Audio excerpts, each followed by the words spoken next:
कभी फौज, जज, जर्नैल हुकूमत पे कब्जा नहीं करते। और भारत में भी 47 से अब तक कभी ना किसी जर्नैल ने मार्शल लॉ लगाया ना। तो सबसे पहली और अहम बात डेमोक्रेसी, कॉन्स्टिट्यूशन और सिविलियन सुप्रीमेसी है।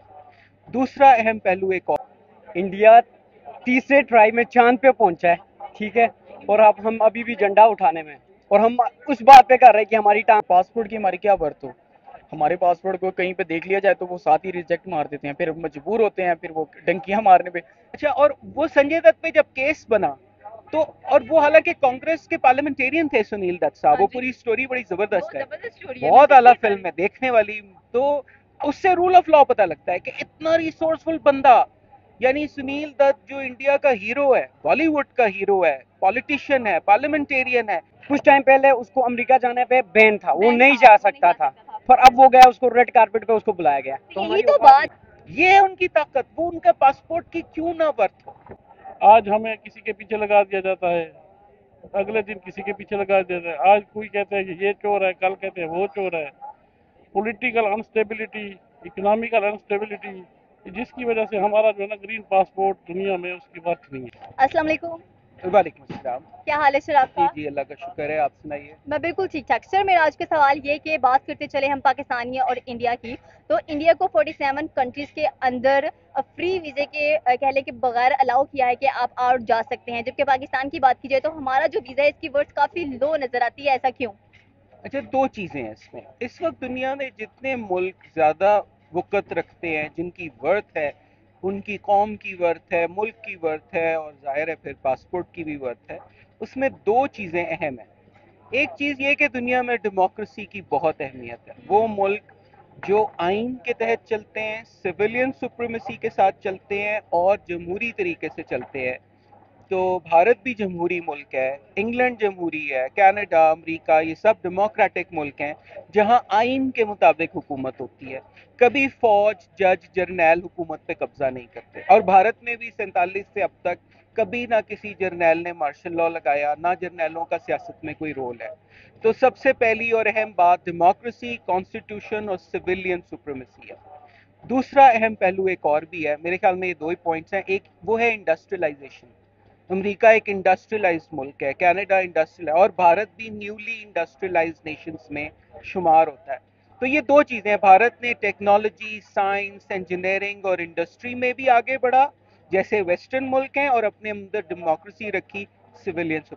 अगर हम भी ये करें कि मुसलसल डेमोक्रेसी रखें और मुसलसल सिविलियन सुप्रीमेसी रखें, आइन के मुताबिक मुल्क चलाएं, और इंडस्ट्रियलाइजेशन सबको बताएं, इंडस्ट्रियलाइजेशन जो मुल्क इंडस्ट्रियलाइज नहीं है उसकी दुनिया में कोई हैसियत नहीं, मेरे ख्याल में ये तो बात आपने बिल्कुल ठीक की है। अगर हमारे पास ग्रीन कार्ड भी है तब भी हमें काफ़ी मुश्किल कह लें कि फेस करनी पड़ती हैं। एंड अगर हम किसी दूसरे मुल्क जाते भी हैं तो वहाँ पर अपनी रेपुटेशन अच्छी नहीं बना पाते। इंडिया की बात की जाए तो वहाँ पर जाकर भी वो बिजनेस को प्रायोरिटी देते हैं, उनकी एजुकेशन क्वालिटी बहुत अच्छी है एंड स्पेशली वो अपने आप को बहुत प्रमोट करते हैं दूसरी कंट्रीज में जाकर। हम क्यों नहीं ऐसा कर पाते? जी देखिए, आइन वो चीज़ है जो सारी कौम की ताकत को जोड़ता है। सारे इदारे जो आइन के तहत चलें वो अपना अपना काम करते हैं और उनकी ताकत जुड़कर मिलकर बढ़ती है। अगर 20 करोड़ लोग अंट शंट जिंदगी गुजारेंगे तो उनकी ताकत नहीं बनेगी, उनकी हैसियत नहीं बनेगी, दुनिया में उनकी किसी चीज़ में कोई हैसियत नहीं। लेकिन आइन वो चीज़ है जो आपको ऐसे जोड़ता है कि पूरी कौम आइन के तहत जुड़कर एक डायरेक्शन में प्रोग्रेस करती है। तो ये वही आइन की बात हुई कि भारत, इसलिए उनके लोग दुनिया में कहीं भी जाएं वो प्रोग्रेसिव होते हैं और उनके लिए आसानी होती है, और वो कारोबार के लिए, अपने मुल्क को आगे बढ़ाने के लिए भारत का राब्ता बनते हैं दूसरे ममालिक के साथ। लेकिन हमारे यहाँ इसलिए नहीं होता कि हमारा आइन कमज़ोर है, हमारे इदारे कमज़ोर हैं, और इदारे हमेशा आइन से मजबूत होते हैं। ये मेरे ख्याल में यही रीज़न है। ये बात आपने बिल्कुल अच्छी की है कि जब तक पाकिस्तान में कोई कॉन्स्टिट्यूशन अच्छे तरीके से वर्कआउट नहीं करेगा तब तक हम तरक्की नहीं कर सकते हैं। लेकिन हमारा जो आइन है, रूल ऑफ लॉ पाकिस्तान में नज़र नहीं आता। आपने कहा कि इंडिया के अंदर डेमोक्रेसी बहुत अच्छी नज़र आती है, डेमोक्रेटिक लोग हैं वहाँ पर एंड सबसे बड़ी बात रूल ऑफ लॉ अप्लाई किया जाता है। जब उनकी हुकूमत इतना अच्छा सिस्टम उनको प्रोवाइड करेगी तो वो क्यों ना प्रोग्रेस करें? जी बिल्कुल, मुझे याद आया, एक मूवी पिछले दिनों आई थी, इंडियन मूवी संजू, संजय दत्त की संजय कहानी दत्त है। की मूवी है वो, हाँ जी। जी, संजय दत्त की कहानी है, हीरो संजय दत्त के रोल में और है कोई। लेकिन उस कहानी में बड़ा अच्छा है कि संजय दत्त के जो वालिद साहब थे सुनील दत्त, वो हाँ जी। बहुत बड़े फनकार थे। उनकी वालदा थी, वो मुसलमान थी, वो भी बहुत बड़ी बॉलीवुड की। अच्छा, और वो संजय दत्त पे जब केस बना तो और वो हालांकि कांग्रेस के पार्लियामेंटेरियन थे सुनील दत्त साहब, वो हाँ जी। पूरी स्टोरी बड़ी जबरदस्त है, जबरदस्त स्टोरी है, बहुत मैं आला देखी है फिल्म है देखने वाली। तो उससे रूल ऑफ लॉ पता लगता है कि इतना रिसोर्सफुल बंदा, यानी सुनील दत्त जो इंडिया का हीरो है, बॉलीवुड का हीरो है, पॉलिटिशियन है, पार्लियामेंटेरियन है, और इंडिया में हिंदू मुस्लिम फसादात को खत्म करने और हिंदू मुस्लिम वहां मिलकर रहे हैं, इसके लिए उसने काम किया, अपने बेटे को नहीं छुड़ा सका। ये थी उस मूवी की स्टोरी, और संजय दत्त को जेल काटनी पड़ी। ये है उनकी ताकत, वो उनका पासपोर्ट की क्यों ना वर्थ हो, ये ताकत है उनकी। आइन कानून के मुताबिक रूल ऑफ लॉ है, अदालतें हैं, और बड़े से बड़ा आदमी अपने आप को सजा से अपने बेटे को नहीं बचा सका। आफाक खलील। आप क्या करते हो? मैं बीबीए कर रहा हूँ। बीबीए करना है, बिजनेस के स्टूडेंट है। चले, मेरा सवाल आज का ये है कि बात की जाए इस वक्त इंडिया की, तो इंडिया को 47 कंट्रीज के अंदर ये परमिट दे दिया गया कि आप बगैर वीजा ट्रैवल कर सकते हैं। इतनी वर्थ है इंडियन पासपोर्ट की। पाकिस्तानी पासपोर्ट की बात की जाए तो रत्ती भर्त भी हमें वर्थ नजर नहीं आती है, इनफैक्ट काफी एम्बारसिंग फील होता है। आप इंडिया की बात कर रही हैं मेरे से। इंडिया तीसरे ट्राई में चांद पे पहुंचा है, ठीक है, और अब हम अभी भी झंडा उठाने में हैं। और हम उस बात पे कर रहे हैं कि हमारी टांग ऊपर हो जाए, ठीक है। हम वो टांग उठाने की मतलब जहाँ पे हमारी टांग ऊंची हो उस पर बात कर रहे हैं।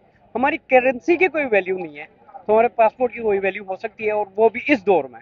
तो आपको नहीं लगता कि पासपोर्ट की वैल्यू बनाना एक बहुत ही कंपलसरी बात है? आपकी एक रेपुटेशन होती है दूसरे मुल्कों में जाकर। इंडिया वेल रेप्यूटेड कंट्रीज में आता है नाम।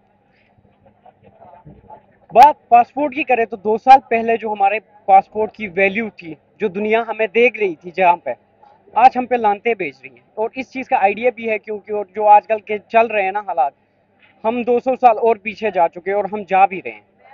और दूसरी बात इंडिया की, तो इंडिया के मतलब इंटरनेशनली जितनी भी बड़ी कंपनियां हैं, ट्विटर हो गया, जो भी इन सब के गूगल वगैरह, उनसे गूगल। उन सब के सीईओ इंडिया से हैं। और कुछ दिन पहले इंडिया का प्राइम मिनिस्टर अमेरिका गया था, शायद आप लोगों ने देखा भी होगा, आप लोगों को याद भी होगा, क्योंकि कुछ टाइम पहले उसको अमेरिका जाने पे बैन था, वो नहीं जा सकता था। पर अब वो गया, उसको रेड कारपेट पे उसको बुलाया गया। यही तो बात है कि आप देखिए प्राइम मिनिस्टर्स हैं उनके, गए हैं अमेरिका के अंदर, रेड कारपेट बिछाई है उनके लिए, स्पेशल इस्तकबाल किया गया उनका। फ्रांस में इतनी अच्छे तरीके से उनको एक कह लें कि तमगा दिया गया वहां पर उनकी कारकर्दगी के ऊपर। जो नरेंद्र मोदी है वो अपने आप को इतना आगे लेकर जा रहे हैं, अपनी कंट्री को आगे लेकर जा रहे हैं कि वो दूसरे मुल्कों में जाकर एक इज्जत बनाते हैं, और इंडियंस जो हैं इंडियंस को सपोर्ट करते हैं दूसरे मुल्कों में जाके। पाकिस्तानी दूसरे मुल्कों में भी जाके दूसरे की टांग क्यों खींचते हैं? हमने डीएचए बना ली है, इज्जत तो खैर बन जाएगी। तो डीएचए बनाने से हमारी इज्जत कंपलसरी मतलब कि साफ नजर आ रही है, बनती हुई बाहर के हमारे जर्नैल मांगने के लिए चले जाते हैं बाहर। तो यही तो हमारा मसला है, हम मांग के ही उसके सामने शर्मिंदा है। तो आपको हमारे साथ मतलब कि 71 में बांग्लादेश आजाद हुआ है हमसे तो महंगा उनकी, हमसे टके की वैल्यू है। टके की हमारी औकात से भी ज्यादा वैल्यू है, वो बहुत आगे पहुंच चुके हैं। तो सुन के दुख नहीं होता हम लोगों को कि हम पाकिस्तानी अवाम हैं, हमें कुछ करना चाहिए? हम जब हम वीजे के लिए अप्लाई करते हैं हमें रिजेक्ट कर दिया जाता है, हमारी इकोनॉमी को देखकर। शर्मिंदगी की बात है ये भी। पाकिस्तानी अवाम कुछ कर रही है, एक बंदा कर रहा है, उसके साथ हम क्या कर रहे हैं? एक ही बंदा कर रहा है, समझ तो गए होंगे कि कौन कर रहा है, ठीक है। एक बंदा कर रहा है, उसके साथ हम क्या कर रहे हैं? अली खान। अली क्या करते हो? मैं जॉब वगैरह करता हूँ, और अलहमरा का स्टूडेंट हूँ, एक एक्टिंग एक्टर, ओके, छोटी मतलब मोटी कि आपको थिएटर का भी शौक है। चले, मेरा सवाल आज का ये कि बात करते जाएं हम इंडिया की, तो इंडिया को 47 मुल्कों के अंदर बगैर वीजा के आने की परमिट दे दी गई है। पाकिस्तान को तो वीजे के साथ भी कोई जाने नहीं दे रहा। आपकी बात 110% बिल्कुल ठीक है। हम इतना कोई पीछे चले गए हैं, इस हद तक पीछे चले गए हैं कि हमें अपने लम्हात का खुद नहीं पता कि अगले सेकंड हमारे साथ क्या हो सकता है, क्या नहीं हो सकता। इंडिया ने बहुत ज़्यादा एक्स्ट्रा ऑर्डनरी इतनी तरक्की कर दी है कि हम सोच भी नहीं सकते। अब वो मून पे भी स्टडी करने के लिए उन्होंने, आपने देखा होगा शायद फ्यू डेज बिफोर, हाँ जी, चंद्रयान-3 उन्होंने लॉन्च कर दिया। इंडिया बहुत ज़्यादा जो है आगे जा रहे हैं। हम पीछे क्यों जा रहे हैं? क्योंकि हमारे में इत्तेफाक नहीं है। इत्तेफाक जब तक हम में नहीं होगा तो हम कुछ कर नहीं सकते। और पासपोर्ट की हमारी क्या वर्थ हो? हमारे पासपोर्ट को कहीं पे देख लिया जाए तो वो साथ ही रिजेक्ट मार देते हैं, फिर मजबूर होते हैं, फिर वो डंकियां मारने पे। पिछले दिनों शायद आपने देखी होगी, कितनी बड़ी रिपोर्ट देखी होगी कि कितने ही ज़्यादा जानी नुकसान कितना ज़्यादा हुआ है, सिर्फ इन्हीं वजूहत की वजह से हुआ है। सिर्फ तालीम की कमी है ना बेसिकली। इंडिया को जहां पर कह रही हैं कि आप वीजे के बगैर भी हमारी कंट्री को विजिट कर सकते हैं, वहीं पाकिस्तान, अगर दुबई की बात की जाए तो शर्त रखी गई थी कि 5,000 दरहम आपके अकाउंट में होना जरूरी है। बिल्कुल ऐसा ही है। सिर्फ वो इस वजह से होना ज़रूरी है, आपको दिखाना पड़ता है, अपना बैंक बैलेंस जो है उनको शो करवाना पड़ता है, क्योंकि पूरी दुनिया में अब हम पे कोई यकीन नहीं करता। वो एक अजीब सा वर्ड मैं यहाँ पे यूज़ करूँगा, एक रंगबाज जिसको कहते हैं ना, हमारे लिए अब रंगबाज का वर्ड यूज़ होना शुरू हो गया। हम दुनिया में रंग, उनको पता है जिधर पाकिस्तानी आया इसने हमारे साथ कोई ना कोई स्कैम करना है और हमारा भी जो है नुकसान करना है। सिर्फ वजूहत के पीछे हैं। और वजूहत क्यों है? क्योंकि हमारे पे तवज्जो बिल्कुल दी ही नहीं गई। अगर हुकूमत की तरफ से, सियासतदानों की तरफ से सारे मामला देखे जाते हैं, तो दूसरे एंड पे अगर हम देखें, हम क्या कर रहे हैं यहाँ पे? इस टाइम आप इंटरव्यू ले रही हैं और मैं बात कर रहा हूँ। मैं क्या कर रहा हूँ अपने मुल्क के लिए? कुछ भी नहीं कर रहा, क्योंकि इस वक्त वो क़यामत के रोज सबको अपनी अपनी पड़ी होगी, लेकिन इस टाइम जो पाकिस्तान का हालात चल रहे हैं, इस टाइम पाकिस्तान में सबको अपनी अपनी पड़ी हुई है। हम खुद कुछ नहीं कर रहे। आपने कहा कि हमें कुछ सिखाया ही नहीं गया, हमें कुछ बनाया ही नहीं गया। आपको पता है कि अच्छे लीडर का होना एक मुल्क को चलाने के लिए बहुत कंपल्सरी है। हम नरेंद्र मोदी की बात करें, हमारे जहन में उसका नाम सुनते आता है चाय बेचने वाला। वो चाय बेचता था किसी ठेले के ऊपर। उसकी क्वालिफिकेशन की बात की जाए तो एमए पॉलिटिकल साइंस है वो। उनकी क्वालिफिकेशन में और हमारे लीडर्स की क्वालिफिकेशन में जमीन आसमान का फर्क है। जयशंकर की बात की जाए, उनके कह लें कि फॉरेन पॉलिसी बनाने वाले हैं, वो फॉरेन मिनिस्टर हैं। उनकी क्वालिफिकेशन और हमारे जो फॉरेन मिनिस्टर हैं उनकी क्वालिफिकेशन में जमीन आसमान का डिफरेंस है। जब यहाँ पे लीडर्स ही अच्छे नहीं है, लीडर्स ही कुछ बताने के काबिल नहीं है, हमारे इंस्टीट्यूशन में ऐसे लोग बैठे हैं जिनको कुछ पता ही नहीं है। आप फवाद चौधरी की आपने स्टेटमेंट सुनी, इंडिया चांद पर गया, उसे सिंपल कह दिया जी चांद पे जाने की जरूरत क्या, चांद यहाँ से भी नजर आ जाता है। आप खुद सोचें, काइंड एम्बैरेसिंग नहीं है? और इंडियंस हमें ये मीम सेंड कर रहे होते हैं। बस अब क्या कह सकते हैं, क्योंकि स्टेज ड्रामा बहुत ज़्यादा देखते हैं ना ये सारे। फैसलाबाद के आपको पता है, फिर मानुल्लाह खान साहब, खैर वो बड़े लोग थे, वो अपना काम करके फिर यार चले गए हैं और इनके दिमाग में बातें बैठ गई हैं। इंडिया एकदम, फिर वही मैं कहूँगा, अभी जो आईफोन आपका 15 लॉन्च होना है, कितना ज़्यादा जो है वो एप्पल के जो सीईओ ने जो है इन्वेस्ट किया कि अब आईफोन जो 15 है वो इंडिया में बनेगा। यहाँ पे क्यों मोबाइल ही बंद कर दिया गया, जो क्यों मोबाइल हमारा लॉन्च हुआ। टेक्नो भी बंद कर दिया। यहाँ पे इन्होंने टेक्नो टेक्नो पार्टीज करवा रहा है वो, बाकी मामला सारे करवा रहे हैं, लेकिन उन्होंने टेक्नो भी बंद कर दिया।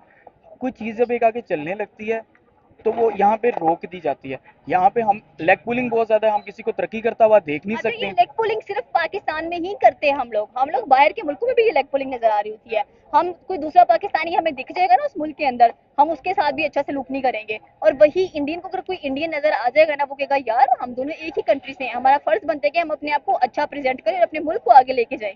बिल्कुल आपकी बात से आप बिल्कुल सही कह रही हैं। लेग पुलिंग हर जगह बहुत ज्यादा है। अब हिंदू जो बेसिकली होते हैं ना, वो ना चूहे की तरह हर चीज को कुतरते रहते हैं, कुतर once they achieve then they announce. हम क्या करते हैं, अभी काम स्टार्ट हुआ नहीं है, मैं ये कर दूंगा, मैं वो कर दूंगा, शोर पहले। और जहाँ तक बात एजुकेशन की आती है ना, ये मुशर्रफ के दौर में आके ये लॉ चला था कि एटलीस्ट जो भी सियासतदान होगा वो ग्रेजुएटेड लाजमी होगा। उसका ग्रेजुएटेड होना बहुत ज्यादा जरूरी है। और अगर आपके पास एक अल्लाह ताला ने कायदे के बाद एक लीडर भेज ही दिया, उसके साथ हमने क्या किया? उसके साथ हमने क्या किया? तो हम क्या डिजर्व करते हैं? फिर बात वहीं आती है ना, जैसे इमाम वैसे हुक्मरान। तो फिर हम पे मुसल्लत किए गए हैं, तो फिर उनको झेलो। जी शुक्रिया, आपने मुझे मौका दिया बात करने का। इस पे जो है ना, मैं आपको थोड़ा सा इसके जो है ना बैक में ले चलता हूँ 1947 से। जब से हमारा मुल्क बना है, पार्टीशन हुई है, तो 1947 से जो हमारे इंस्टीट्यूशन हैं या हमारे पॉलिटिकल कैरेक्टर हैं, इवन दैट जो हमारे मुल्क को चलाने वाले बासार लोग हैं, 75 सालों में उन्होंने जो किया है हमारे सामने है। दूसरी बात यह सबसे बड़ा इसका ड्रॉबैक ये है कि हमारी जो कौम है वो एक तो यकजा नहीं है। आज हमें किसी के पीछे लगा दिया जाता है, अगले दिन किसी के पीछे लगा दिया जाता है। आज कोई कहते हैं कि ये चोर है, कल कहते हैं वो चोर है। पॉलिटिकल अनस्टेबिलिटी, इकोनॉमिकल अनस्टेबिलिटी, जिसकी वजह से हमारा जो है ना ग्रीन पासपोर्ट दुनिया में उसकी वर्थ नहीं है। उसकी वर्थ बनाने के लिए ज़ाहिर है हमें बहैसियत कौम यकजा होना पड़ेगा, एक पेज पे खड़ा होना पड़ेगा। तो इंडिया के हम एक पासपोर्ट दूसरे को गालियां देने की बजाय कम से कम इतना करें कि पाकिस्तान हमारा घर ही है। अपने घर को सुधारने के लिए हम क्या कुछ नहीं करते। पाकिस्तान भी हमारा घर है, और अगर हम अपने घर की तरह पाकिस्तान को सुधारने के लिए एक हो जाएं, यकजान हो जाएं, तो जाहिर सी बात है चंद महीनों में हमारा पासपोर्ट उस लेवल पे आ जाएगा जिस लेवल पे दूसरे मुल्कों का है, इंडिया का है, दूसरे मुल्कों का है। तो इंडिया ने अपनी वैल्यू बनाई है। अगर बात की जाए पाकिस्तान की, तो पाकिस्तान ने, दुबई ने पाकिस्तान के लिए कहा कि आपने अगर हमारे मुल्क में आना भी है ना, तो आपके बैंक में 5000 दरहम्स होने चाहिए। इंडिया के लिए तो कोई ऐसी बात नहीं की गई, कोई ऐसा फैसला नहीं लिया गया। देखिए बात तो वही आ जाती है ना, जब हमारे लोग, बात वही है ना, मैंने बात की है कलेक्टिवली कौम की, जबकि अगर बात करें हम इंडिविजुअल की, कई हमारे इंडिविजुअल ऐसे भी हैं जो वहाँ गए, उन्होंने वहाँ पे जो है अपना मुतहदा अरब अमारात की जो है ना हुकूमत के साथ चीटिंग भी की है, तो हम ये देखते हैं कि उसने किया, हमारा इससे क्या।